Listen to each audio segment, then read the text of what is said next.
Hi guys, നമുക്ക് അവോധയിലെ ഏറ്റവും പുതുതായിട്ട് ഇൻട്രൊഡ്യൂസ് ചെയ്തിട്ടുള്ള ഒരു കോഴ്സാണ് മോഷൻ ഗ്രാഫിക്സ് എന്ന് പറയുന്നത്. ഇപ്പം ആനിമേഷൻ ഇൻഡസ്ട്രി റിലേറ്റഡ് ആയിട്ടുള്ള ഒരു കോഴ്സാണ് മോഷൻ ഗ്രാഫിക്സ്. അതോടൊപ്പം ഏറ്റവും കൂടുതൽ തൊഴിൽ സാധ്യത അല്ലെങ്കിൽ യങ്സ്റ്റേഴ്സിന് ഒത്തിരി അട്രാക്റ്റീവ് ആയിട്ടുള്ള ജോബ് ഡെസിഗ്നേഷൻസ് വരുന്ന ഒരു ഫീൽഡാണ് ഈ മോഷൻ ഗ്രാഫിക്സ് എന്ന് പറയുന്നത്. ഇനി എന്താണ് മോഷൻ ഗ്രാഫിക്സ് എന്ന് വെച്ച് കഴിഞ്ഞാൽ, നമ്മളൊരു പർട്ടിക്കുലർ സോഫ്റ്റ്വെയർ യൂസ് ചെയ്തിട്ട് ഒരു പിക്ചർ ഡിസൈൻ ചെയ്യുന്നതിനെയാണ് കോമൺലി നമ്മൾ ഗ്രാഫിക് ഡിസൈനിങ് എന്ന് പറയുന്നത്.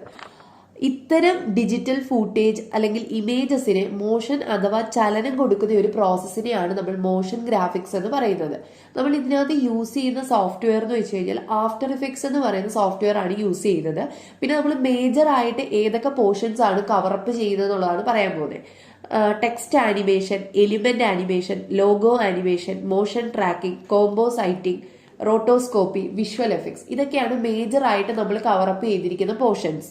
പിന്നെ നമുക്കിത് പഠിക്കാൻ വേണ്ടിയിട്ട് മിനിമം നമുക്കൊരു i5 പ്രോസസ്സർ 8GB റാം ഉള്ള ഒരു സിസ്റ്റം ആയിരിക്കണം നമ്മുടെ കയ്യിൽ അവൈലബിൾ ആയിട്ടുള്ളത്. പിന്നെ ഇത് ആർക്കൊക്കെ പഠിക്കാവുന്നുള്ളത്, ഇതിന് താല്പര്യമുള്ള ആർക്ക് വേണമെങ്കിലും പഠിക്കാം. പിന്നെ ഫോട്ടോഷോപ്പിന്റെ ഒരു ബേസിക് നോളജ് ഉണ്ടെങ്കിൽ അത് കൂടുതൽ അഡ്വാൻറ്റേജ് ആയിരിക്കും. പിന്നെ ഇതിന് മേജർ ആയിട്ട് നമുക്ക് വരുന്ന ജോബ് റോൾ അല്ലെങ്കിൽ ഡെസിഗ്നേഷൻസ് എന്ന് പറഞ്ഞു കഴിഞ്ഞാൽ motion graphic designer, animator, creative video editor, VFX artist, 2D animator എന്നൊക്കെ പറയുന്ന ജോബ് റോൾസ് ആണ് ഇതിന് മേജർ ആയിട്ട് വരുന്നത്.